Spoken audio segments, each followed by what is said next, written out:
اردو کہانیاں اور معلومات میں خوش آمدید۔ بغداد کے خلیفہ ابو جعفر منصور کو خوبصورت عمارات کی تعمیر سے خصوصی لگاؤ تھا۔ وہ بغداد کو ازسر نو تعمیر کرانے کا خواہش مند تھا۔ اس سلسلے میں اس نے ملک کے قابل ترین انجینئروں اور ماہر تعمیرات کو جمع کیا اور شہر کے بیچ میں دربار شاہی کی مرکزی عمارت اور اس کے اوپر بلند گنبد کی تعمیر کی خواہش کا اظہار کیا۔ اس کی خواہش تھی کہ شاہی عمارت کے چاروں طرف ایک گلدستے کی مانند سرکاری عمارات اور دوسرے محلات تعمیر کیے جائیں اور انہی کے ساتھ بغداد جیسے علم و ادبی شہر کے شایان شان ایک عظیم الشان لائبریری تعمیر کی جائے۔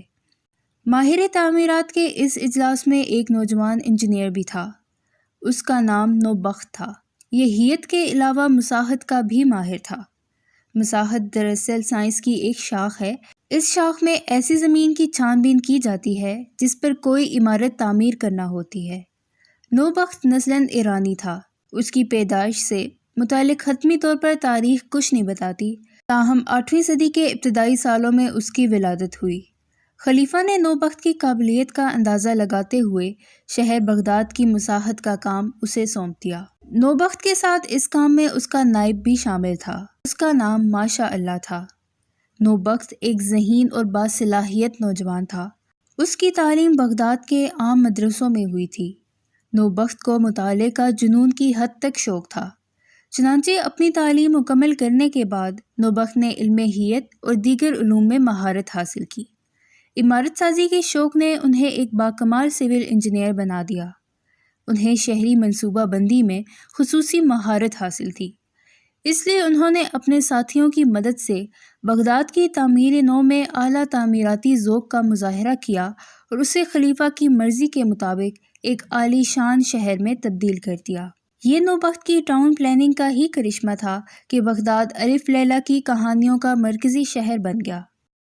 اس نے اس علاقے کی مساحت کی اور ایک نئے شہر کا نقشہ ترتیب۔ تعمیر کے بعد کئی صدیوں تک بغداد کو عروس البلاد کی حیثیت حاصل رہی اور مشرق و مغرب سے جو بھی سیاح یہاں آئے وہ خلیفہ کے اسی عظیم دارالسلطنت کی تعریف کیے بغیر نہ رہ سکے۔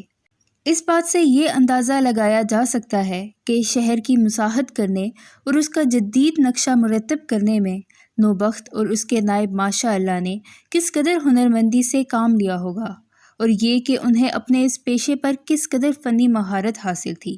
خلیفہ منصور نوبخت کی اس کارگزاری پر بہت خوش ہوا اور اسے بھرپور خراج تحسین سے نوازا۔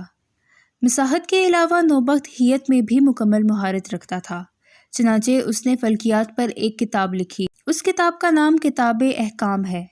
ہیئت پر یہ ایک معیاری تصنیف تھی۔ اس عظیم مسلمان ماہر تعمیرات کا انتقال 776 میں ہوا۔ میں امید کرتی ہوں کہ آپ کو آج کی یہ ویڈیو پسند آئی ہوگی۔ مزید ویڈیوز دیکھنے کے لیے اردو کہانیاں اور معلومات کو سبسکرائب کر کے بیل نوٹیفیکیشن کو آن کر دیں تاکہ آنے والی چینل اپڈیٹ سے آگاہ رہیں۔